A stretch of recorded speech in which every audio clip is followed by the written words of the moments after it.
Hello everyone out there in YouTube world, this is Brian Hull here, or you may know me better as that guy who sang Disney and Pixar Let It Go back in the day, and that's actually what I wanted to talk about on this video. Over the years I've had so many people come up and ask me, you know, what's it like to be a YouTuber? I want to be a YouTuber just like you. I want what happened to you to happen to me. And because of that, if you've ever seen one of my live shows, a lot of times I will tell the story of what happened just very briefly, like a 5-minute version of it.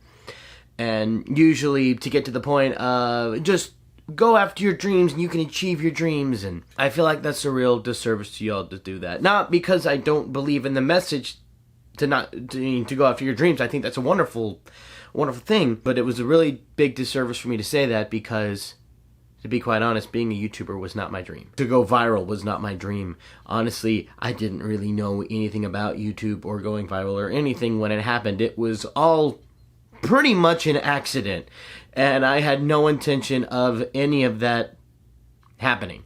So I've seen a lot of people talk about all the great stuff about going viral and about how amazing it is, how wonderful it is being a YouTuber, and I'm here to say there's parts that are wonderful and parts that aren't. And I really wanted to be honest with you guys and tell you guys, you know, you really want to go viral, you really want to be a YouTuber, well, here's some of the stuff that could happen to you. It happened to me.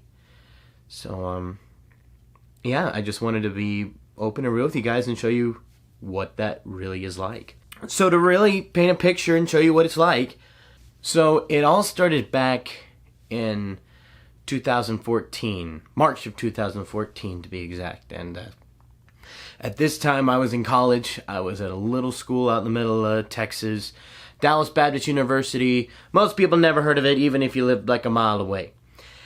And I was going there to pursue a career in the ministry. I was going to school. I was planning on becoming a children's minister or a music minister at a church somewhere, and I'd already worked in churches previous to that, and that was the direction I was going to go, and I was really excited about it and excited what God was going to do with that and everything. On top of that, you guys who watch the channel and everything know that I do cartoon impressions. That was always something that was just a party trick. It was just something that was fun. I had thought about what it would be like to go be a voice actor, but I thought, nah, that's one of those impossible dreams. I'm not good enough. I'm not in the right area. I don't know the right people, so just give up on that and focus on where you are. And I was okay with that, you know? I was okay staying in Texas and planning on becoming a minister somewhere, and I was really excited about that. At the time, I was going to school for music specifically, and I was in a musical that we were doing, and the musical was part of my degree, and because I had to dedicate so much time to rehearsals and going back and forth from the theater and doing all that, I had to take a lot of time off of work, and I was flat broke at this time. Well, I'm a huge Disney nerd, as you can tell, you know, Mickey Pillow, Disney posters everywhere, and I was a Disney nerd back then too, and Frozen and Saving Mr. Banks were about to come out on Blu-ray, and I really wanted to go buy them, and I had no money to do it with, because every cent I made went to, you know, food and staying alive and all that stuff. But I happened to stumble across a contest online that was sing your own cover of Let It Go. You could win a $100 gift card to the Disney store, and I thought, wow, you know, this could be it. This could be my way to go get Frozen and Saving Mr. Banks on Blu-ray. And so the rules of the contest said, okay, you do this and this, and the more creative you are, the more likely you are to win. I was like, all right, well, I'm a creative guy. What do I do that's really creative I can do something with this with? Hey, I can sing it as a bunch of cartoon characters. You know, made sense in my brain. So I made it. I wasn't really thrilled with how it turned out, so I was kind of unsure if I was going to submit it to the contest or not. So I was like, all right, well, let me just upload it to my YouTube page, which I need to note at this point, my YouTube page was not a legit YouTube page. It was really a glorified hard drive. I just put stuff on there that I didn't want to save on my computer, and I wanted to share with family and friends and no one else. So I put it on there, made one link to my Facebook, my personal Facebook, with just, hey, I'm thinking of submitting this to a contest. Let me know what you guys think. Is it good? Is it bad? Should I just not submit at all? Let me know what you guys think. That day, it was shared 400 times on my Facebook alone. That doesn't count how many times it was shared on other people's, but just from my post, People made more and did more, but on just day one, it was 400 shares just from my friends and family alone, and nobody else. It was literally an overnight success. It hit 5 million views on day 4 of it being up. And I can't even begin to tell you guys what happens when something like that happens. There's a lot of great things that happen, but at least with my life, there was a lot of negative that happened also. I tell people that going viral was the best thing that could have happened for my career, but the worst thing that could have happened for my personal life. The things that did great for my career, obviously, was that dream I thought was dead of being a voice actor was reignited. I was getting contacted by studios in Hollywood. I was being contacted by voice actors. I was being contacted by Disney. I was being flown out to California. I was talking with animation studios out there. I was getting job offers. People saw the potential here, and that created a whole new career that I didn't even think was possible. So for that, yes, it was amazing and it was incredible, and I can't get over that. But nobody ever talks about the negatives that it has on your personal life. But before I went viral, I actually had a fear of fame. So that really didn't help things at all. And the main reason I had a fear of fame was because I was terrified of how I would change in regard to receiving fame. Luckily, I can tell you now, being 5 years out from it, I have changed very little, and any amount that I have changed, and most people would see as a positive change. I've become more conscientious of other people and grown as a human being in that regard.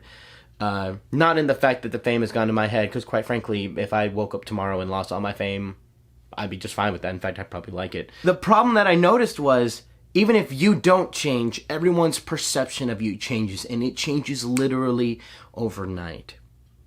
At this point in my life, I had the greatest friends in the entire world, and we did everything together. I lived in the same house as most of them. We were all out on our own, and we all made our little makeshift family. You just get a bunch of people together. It was a great time to be with them, but when all this happened, I immediately lost almost all of them. Not to say that they all quit being my friends forever and eternity, but it was right after that, everyone quit talking to me. It was almost immediate. And it was at a time I really needed them, because like I said, I had a fear of fame. I was terrified of losing everything that I had.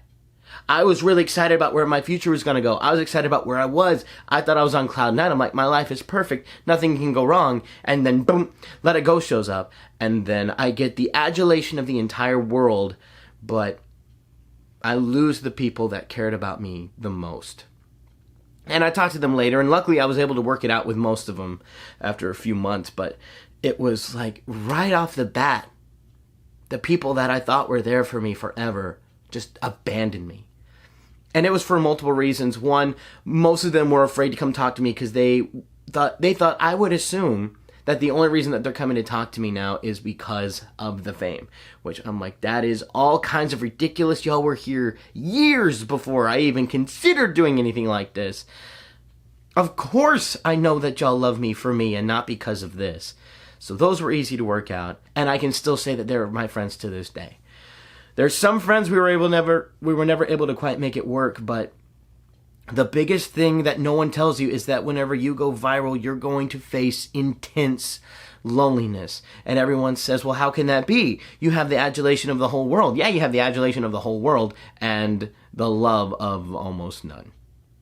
Because it's just everyone's so preoccupied with that, they forget, hey, you're a human being and you need, people to treat you like a human being. And that was just heart-wrenching. And the worst part about it is you can't complain to anybody, or you don't feel like you're allowed to be sad about that, because what's happened to you is good.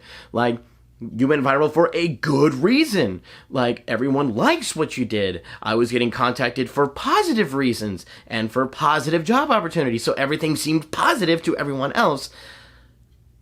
But my world was crumbling inside. Everything that I've been building up for all these years was literally gone overnight. My friends that I'd had for years seemed to be gone overnight. I eventually got them back, but that instant loneliness I would never wish that on my worst enemy. And it was about a week or two into it. You'd think by now it would have died down because it's just a video doing cartoon characters, but no, it didn't stop. I was walking around campus. I would often have to hide out at my job just so I could wait until everyone went back to their rooms or their classes or back to their homes so I could walk back to my house in peace. I couldn't go to classes without getting stopped by tons of people wanting pictures, or even just professors wanting to say how much the videos meant to them, or all this other stuff. I was meeting with the president of the school. I was having to go do all these interviews and all this stuff, and I know all this sounds good, but when you're not expecting it, and when it's for something that you didn't mean for anyone to see in the first place, it is the most shocking and one of the most strange things that could ever happen to you. To the factor, you know it's a good thing because people tell you it's a good thing, but at the same time you're like, but what about everything that I had? What about everything that I loved? I loved where I was, and it's gone.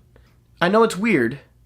I know it's really weird. That either shows that I'm one of the weirdest people on earth, or people don't take this into consideration, but I got the dream that most people wanted. But my dream was to be normal and to have what everyone else had. My goal, my dream at this point was to just go have a picket fence life, marry the girl of my dreams, have a family, just settle down immediately after college and just have a cute life. I loved that idea. But now I was being shot into this whole other realm that I didn't know. I didn't understand. And it's all coming at me immediately. And everything that I had that I loved seemed to be gone. I felt like God put my entire life on a table that had a cloth on it and then just yanked it all out from under me. That's what I felt happened. And that I just saw everything that I built up for years just crumble in front of me. That's what happens. To the point where there was only one person who knew what was going on. I never told anybody else because of the thing I told you about earlier, where because it's a good thing, I felt I couldn't feel sad about it. I felt I couldn't have issues with it because everyone would just look and say, well, you were given this amazing opportunity and you're just totally wasting it. And you're sitting here thinking, oh, woe is me. I only have the adulation of the whole world. It's like, I'm not sad about getting the adulation of the whole world. I don't care about that. I cared about everything that I loved, which is gone. Oh, that's great. And I'm so happy for it. But do I have to lose all this in the process? And if I do, is this worth it? That's what I was going through, and I couldn't tell anybody that because everyone just kept saying, oh, look, Brian, your dreams are coming true. This wasn't my dream. And then I had, like I said, there was only one person who knew what was going on, and that was my voice professor. I have a private voice instructor when I was in college, and he knew what was going on. He could see through everything. Like, I went up to his office one day, about a week and a half, 2 weeks after it all went down, and I was waiting outside his office to have our lesson. And of course, there's a bunch of people who work in the office, and they're all just asking me all the questions. They're all so excited, and they all have these huge smiles on their faces, so I'm grinning and bearing it just like, yeah, this thing that you're so excited about is literally ripping the heart out of my chest, but I'm so glad that this is impacting you guys for a positive thing, and you guys are so happy. He could see right through it, so he brought me into his office, shut the door, and he just looked at me and said, okay, Brian, cut the crap. What's really going on? And I just sat down and cried with him for an hour. And he understood, and he was there with me. And it was just really nice to have somebody who understood that these great opportunities come with immense pain. And just the lasting impacts of that were just really profound to the fact everywhere I went, I could have been there for years. I could have gone there since I was 2 years old. Everywhere I went, I felt like I was a stranger. People who knew me for years, who have known me since diapers, treated me differently. Everyone treated me differently. Everyone looked at me differently, to the point where I was so broken about what I'd lost that I just had to get out. I had to get out. And I'm just like, hey, I have to move to California at some point. Let's just do it now. I'm not out of school yet. I'm not out of this, but I have to get out of here. So I moved out early, and I went to California, which in one hand was great. I felt such a relief of, oh, I'm not surrounded by memories of everything that I've lost. But then I was surrounded by, oh, now I really am a stranger. and I have no idea what's going on, and I don't know anybody out here, and it was just draining. The biggest part about this was that I was alone. Again, I felt alone in Texas when all this happened, but then I was really alone when I got there. There was no one else. I lived alone. I worked alone. I ate alone. For 4 years straight, I lived alone. And that's never living alone a day in my life before that. And I didn't just live alone. I lived in a state where I knew nobody. And you may say, well, at least you had the success of YouTube to keep you going. You had the success of that finances because LA is a really tough place to live in and you need a lot of money. Well, I didn't even have that. Because of copyright reasons, I didn't make a penny off Let It Go. Everyone looked at me and thought, wow, you must be loaded now. You must be rich now because of Let It Go. No, I made nothing on that. I made absolutely nothing on that. So not only was I alone in a new place, working alone, doing everything alone, I then had to somehow figure out how to keep myself financially afloat alone in Los Angeles as I lived in a studio apartment that's really a glorified closet for $1,400 a month. Yeah. Needless to say, there were a lot of issues at that point. But it's just how you get started. It's how I got started, and it was a daily grind. I had to get up and just work. I don't care that I was alone. I just shoved everything aside. I shoved in all my emotions. I'm like, well, if this is where I have to go, this is what I'm going to do. And I forced myself to finish my degree, to get YouTube up to where it could actually afford to keep me afloat. I got a part-time job at the Disney store, just try to help make ends meet. I'm doing any and every job that comes my way. I'm just forcing myself to work. And let me guys tell you something. That created a severe depression in me. Now, everyone looks at my videos and said that this helped them through some sort of depression or some severe anxiety, and I'm so happy for that. But everyone kept looking at me like, Brian, what is your secret formula? How do you stay happy so much? I don't. In fact, most of the videos that you watched that helped you out of the depression, I was probably neck deep in one. I was burnt out. I was worn out. Every 2 seconds was focused on how do I create this thing and keep it afloat, because it's literally all I have left. I can't go back to Texas. Nothing is the same over there. I have to create this new thing from the ground, and we have to create it fast, so let's just go. And as you guys have seen, that really messed up my physical life. I gained almost 80 pounds from that alone. I just completely neglected emotional health, spiritual health, all kinds of health. I was all kinds of unhealthy. I just did whatever I could to survive. I called it my survival mode. And to the point where everyone on YouTube started talking about YouTube burnout, I sat there laughing at all these videos going, I have been burnt out for 2 years now, but I'm not going to stop because I have to keep this thing alive. And I finally worked myself to death to finally get to a point where I can kind of chill. It was almost a year to this day that I'm uploading this, that I looked at my life and realized, no, I'm not doing this anymore. I'm done with this. And so for the year after that, we're almost at that full year, I said, I'm changing everything. I'm changing my mental, my physical, my emotional, my spiritual, all of my health. I physically can't do this anymore. And I'd known something's been wrong for years, but I was so worked up about keeping this thing alive that that's what I did. So what's it like to go viral? Some of the greatest things that'll ever happen to you happen. I got called by my dream job of Disney to come work and do stuff with all sorts of voice acting in cartoons. It's been amazing. And there's so many wonderful things that happen that I could only just tell you are just beyond amazing. But then also the deepest struggles, the hardest loneliness, I'm talking soul-crushing loneliness to where you can't pull yourself out of bed loneliness. And the only reason I did it was on the guise that if I don't go to work today and I don't do stuff, I physically cannot buy groceries.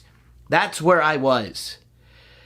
And some people may look at this video and go, oh, look, he's just a YouTuber complaining that, oh, I didn't get the success I wanted right off the bat.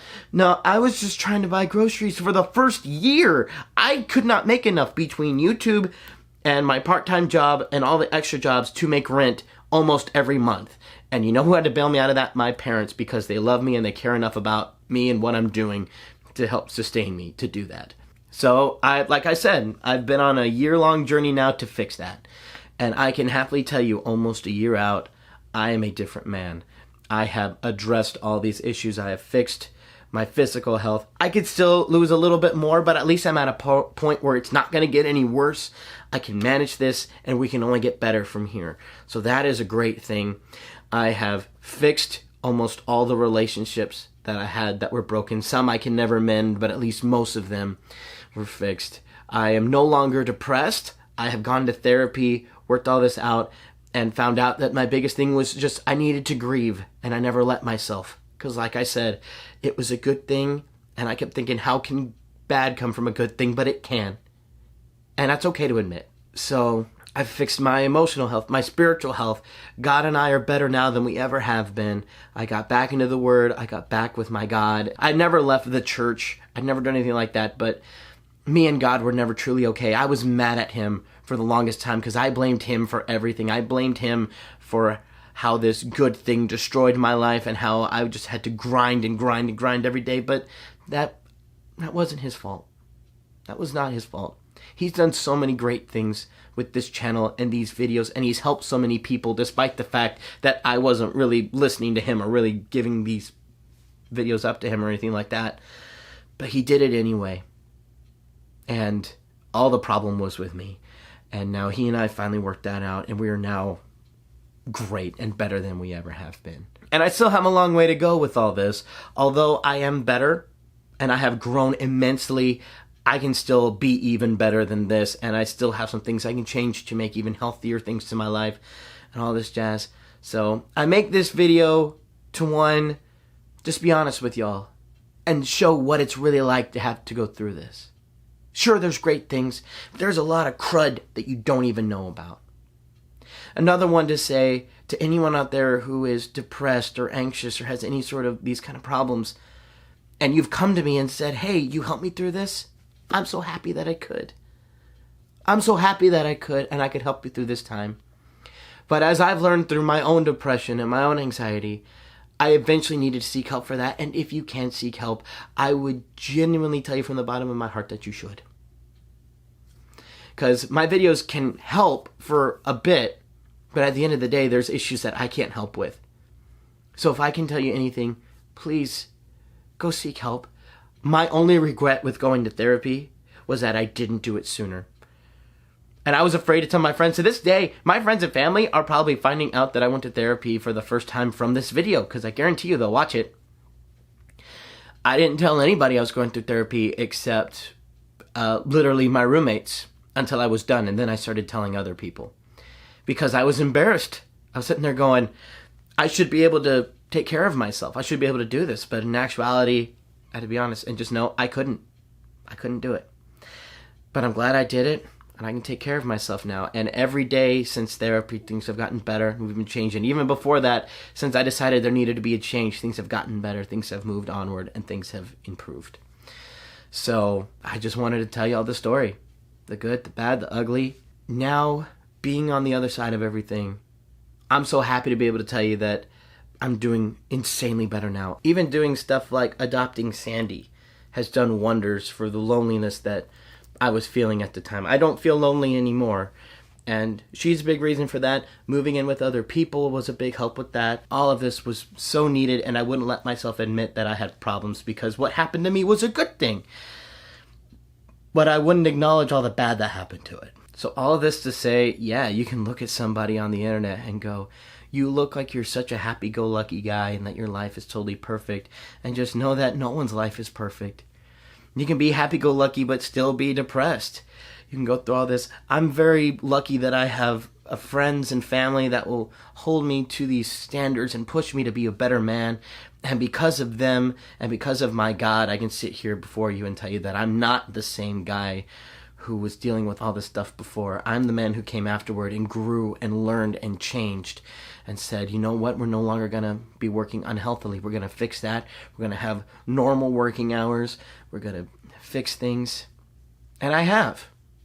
This is me coming back saying, I'm a completely different human being than I was a year ago. Just emotionally, physically, spiritually, everything. Yeah, and I felt the need to tell this story that maybe, just maybe, it'll help someone else who maybe necessarily isn't going viral, but could be dealing with another thing, depression, anxiety, anything.